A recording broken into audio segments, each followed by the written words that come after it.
नमस्कार, मेरा नाम है विवेक श्रीवास्तव। आप देख रहे हैं रिपब्लिक भारत। पंजाब में 2027 के विधानसभा चुनाव से पहले सियासी जमीन बिछाई जाने लगी है। पंजाब में अकाली दल और बीजेपी फिर से एक साथ आ सकते हैं। इसके संकेत पीएम मोदी से शिरोमणि अकाली दल के प्रमुख सुखबीर सिंह बादल की मुलाकात के बाद मिलने लगे। आज जब अकाली दल की तरफ से परिसीमन बिल को समर्थन देने के ऐलान कर दिया गया तो अटकलें और तेज हो गई। सत्ता में बैठी आम आदमी पार्टी का दावा है कि इसे कुछ होने वाला नहीं है, लेकिन इस सियासी हलचल से उनकी बेचैनी जरूर बढ़ गई है।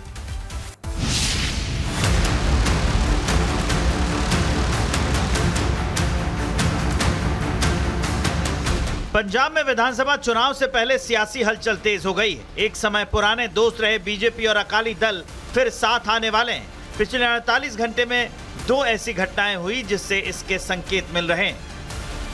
अकाली दल अध्यक्ष सुखबीर सिंह बादल ने शुक्रवार को दिल्ली में पीएम मोदी से मुलाकात की। सुखबीर बादल ने पीएम के साथ हुए बैठक का आधिकारिक एजेंडा सार्वजनिक नहीं किया, लेकिन इसे पंजाब की राजनीति के लिहाज से महत्वपूर्ण माना जा रहा है। शिरोमणि अकाली दल ने शनिवार को ऐलान किया कि महिला आरक्षण और परिसीमन बिल का समर्थन करती है। चंडीगढ़ में वरिष्ठ नेताओं की बैठक में कहा गया कि पार्टी एक निष्पक्ष और न्यायपूर्ण परिसीमन की मांग करती है, जो सभी राज्यों को बराबर प्रतिनिधित्व सुनिश्चित करे। तो हम देश की सरकार को भी, पार्लियामेंट को भी निवेदन करते हैं कि इसको और लेट ना किया जाए, इसको इमीडिएटली लागू किया जाए। और उसमें जो बाधा आ रही है डिलिमिटेशन की, उसके ऊपर हमने विचार चर्चा की है कि जो लास्ट टाइम पार्लियामेंट में गवर्नमेंट ऑफ इंडिया ने एक सजेशन दिया था, होम मिनिस्टर साहब ने, कि सभी स्टेट्स की 50% सीटें इंक्रीज हो। बीजेपी और अकाली की दोबारा करीबियां बढ़ते देख आम आदमी पार्टी के पेट में दर्द शुरू हो गया, क्योंकि दोनों एक साथ आते हैं तो आम आदमी पार्टी को सियासी नुकसान होने का डर है। अकाली दल बेअदबी ਪੰਜਾਬ ਦੇ ਲੋਕਾਂ ਦੇ ਮੂੰਹੋਂ ਕੰਪਲੀਟ ਰੂਪ ਦੇ ਵਿੱਚ ਲੱਥ ਚੁੱਕਿਆ ਤੇ ਹੁਣ ਉਹ ਅੱਕੀ ਪਲਾਹੀ ਹੱਥ ਮਾਰ ਰਿਹਾ ਕਿ ਕਿਸੇ ਤਰੀਕੇ ਦੇ ਨਾਲ ਕੋਈ ਸਮਝੌਤਾ ਕਰਕੇ ਉਹਦਾ ਭਾਜਪਾ ਦੇ ਨਾਲ ਸਮਝੌਤਾ ਹੋ ਜੇ। लेकिन बीजेपी ने दोनों बाहें फैलाकर अकाली दल के फैसले का स्वागत किया।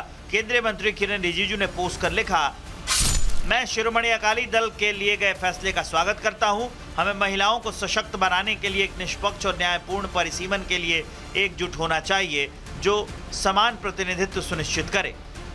पंजाब में बीजेपी अपने पैर जमाने के लिए मजबूत क्षेत्रीय साथियों की तलाश में है। बीजेपी ने दूसरे दलों के तमाम बड़े नेताओं को अपने साथ जोड़ने के बाद भी इस मुकाम पर नहीं पहुंच पाई, जहां पर वो अकेले दम पर पंजाब में चुनाव लड़कर सत्ता में आ सके।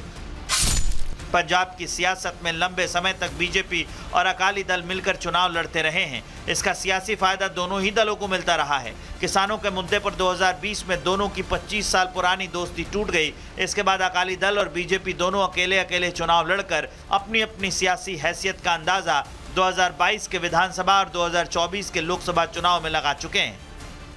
इसका मतलब ये है कि जो अमित शाह जो अकेले लड़ेंगे कह रहे थे, है ना, वो अब दिखाई नहीं दे रहा, क्योंकि जो बिहार में, मध्य प्रदेश में जो हार हुई भारतीय जनता पार्टी की, इससे घबराए हुए हैं। और यदि ये बात नहीं है तो सुखबीर बादल को स्पष्ट करना चाहिए मुलाकात की वजह क्या है। दोनों ही कहते थे, बीजेपी कहते हम इनके साथ नहीं जाना चाहते, वो कहते हम बीजेपी के साथ नहीं जाना चाहते।